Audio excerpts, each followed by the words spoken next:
What's up? Welcome to Nowstalgia. Dave here with a review of Justin Timberlake's sixth album, Everything I Thought I Was. Justin Timberlake, first album since Man of the Woods from early 2018, a long 6 years. Of course, Man of the Woods was a creative misstep, wasn't really a success commercially either. And of course, since then, Justin Timberlake has not had the best time in the public sphere.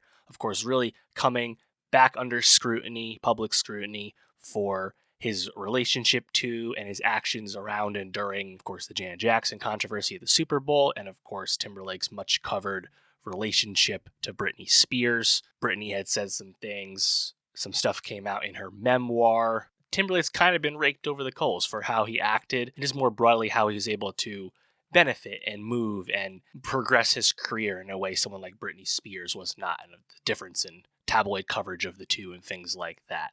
So that's been going on, and Timberlake hasn't really helped himself all that much from some of his statements he's made, basically taking back a previous apology he had made that he did very recently with a on-stage introduction to playing Cry Me a River. Of course, we don't have to cover every moment of the past few months from Timberlake, but you get the idea. And at the same time, the single, Selfish, hasn't really hit after a solid chart entry, I guess. It hasn't really lasted, and there hasn't been a lot of social media activity or strong metrics regarding this Timberlake comeback. So I was kind of curious what this would be. If we reflect back on, I believe it was end of last year, Timberlake and NSYNC reunited, and they promoted the song heavily that they reunited for. Of course, that was a new song for the Trolls soundtrack that Timberlake has contributed to throughout the Trolls run of movies.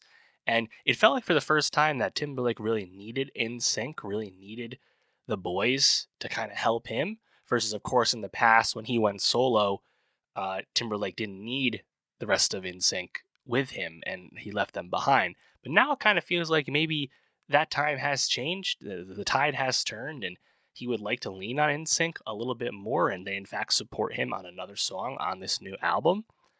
I would not be shocked if within the next year or so we hear news of the NSYNC comeback and subsequent comeback album, comeback tour, really take root, once Timberlake moves beyond the tour for this new album, just because I don't know how successful this new album is going to be for him in the grand scheme. Of course, Timberlake is a certified legacy artist, but I think now it's to the point where he will be viewed as a legacy artist, because having two creative duds in a row really kind of takes you out of the pop interest. Unfortunately, Justin Timberlake's sixth album, Everything I Thought It Was, it's just not hitting. The bops are not here. What's most disappointing about this album is that the most successful songs about it just feel like obvious imitations of Timberlake's past success. Timbaland does return on this album, for example.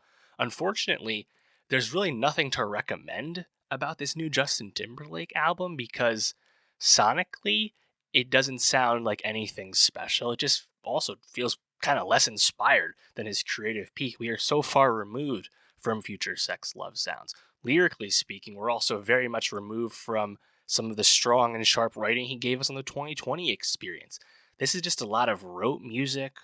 Justin's vocals are often completely drowned in auto-tune in a weird way, as if he just discovered auto-tune, not really understanding some of the choices with that. And also lyrically, he's not giving us the introspection I think we would like to hear after all of the public beatdown he's taken for his actions around Janet Jackson and Britney Spears in the past. And if you're not going to give us bops, you're not going to give us hits and really fun, catchy stuff, then I'd at least like to hear you reckon with some of the past misbehavior. But he doesn't do that either. So there's just really nothing special about this album. There's a moment or two, but yeah, I mean, I don't think there's much to revisit. It's also quite the slog because this album is so long, well over an hour. Yeah, can't recommend it. As much as I'm an NSYNC fan, I wish I liked these new NSYNC with Justin songs more. The Trolls song last year and now Paradise off this album. It's nice harmony, they sound nice together, but they're obviously no comparison to the great NSYNC songs of the past. But I really love NSYNC. I think they're the greatest boy band ever. Though their best songs to me are the best boy band songs. But Yeah, I mean, it's just kind of a nice thing, you know. And if they do the comeback tour, I'm not going to be doing it hoping to hear the new music. And anyway, also like in terms of the features, you also have Fireboy DML on this album, one of the more successful and cool Afrobeats artists. It's kind of random as hell that Timberlake has him on his album. The song Liar, song's just okay. Also on Sanctified, Toby Wingway, pretty solid, like, you know, rap verse on there.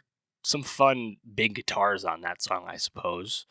But then there's just in No Angels, I thought was pretty catchy. But you know, songs like Infinity Sex, just a lot of groaner lines, like the sexual braggadocio from Timberlake. I guess it just doesn't really work to the same degree anymore as he's gotten a little older. I'm not sure.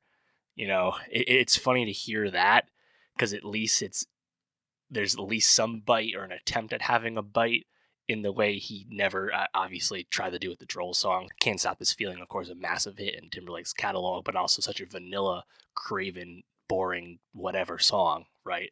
He's not doing that with a lot of these songs, but at the same time, it's just whether the production's all mucked up like a song like Memphis or just his vocals are just for some reason really messed with artificially, it just doesn't really come together. And maybe this would be a lot more successful if instead of 18 songs and 80 minutes long, it was maybe 9 songs and 45, perhaps. But yeah, I just think it's kind of a double whammy to not really genuinely reckon with a lot of the criticism you've recently gotten, and also not really give you anything catchy enough to make people not care enough and just move on because they like the song. So you had to pick a lane there, and if you ended up not picking either lane and not doing anything cool at all, there's just not a lot here. So yeah, Justin Timberlake, big disappointment. I'm gonna predict the NSYNC comeback probably in like 2026 or something.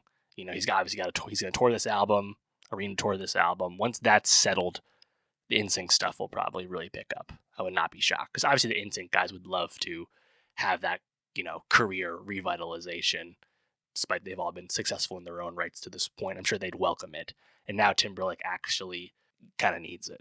So we'll see. But let me know, did you like this Timberlake album more than me? If so, please let me know why, because I don't see it. And for more music reviews, subscribe, and I'll see you next time.